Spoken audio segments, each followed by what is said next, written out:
Assalamualaikum warahmatullahi wabarakatuh.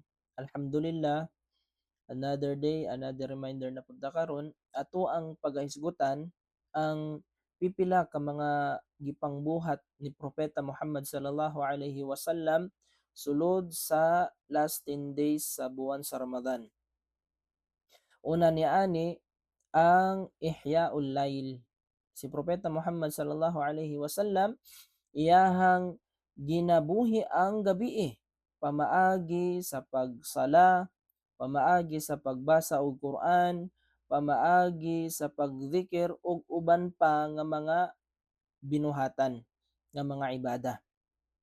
Ug ikaduha, si Propeta Muhammad sallallahu alaihi wasallam iyahang ginapukaw ang iyahang mga asawa ug iyahang pamilya aron sa pagsala sa gabi pagtahajjud, ilabi na sa last 10 days sa buwan sa Ramadan. Ug ikatulo, ang Propeta Muhammad sallallahu alaihi wasallam iyahang ginahatagan og importansya kaning tahajjud nga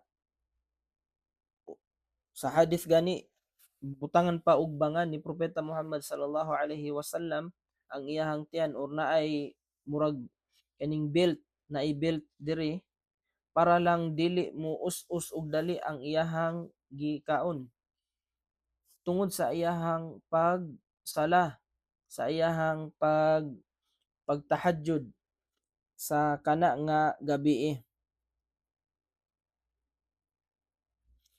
Ug si Propeta Muhammad sallallahu alaihi wasallam nag-i'tikaf, nag-i'tikaf siya sa masjid nga walay laing tumong, mao ang pagsimba kang Allah subhanahu wa ta'ala.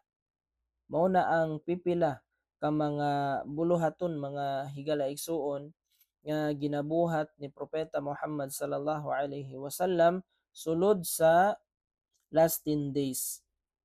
Ug ari na lamang taman, assalamu alaikum warahmatullahi wabarakatuh.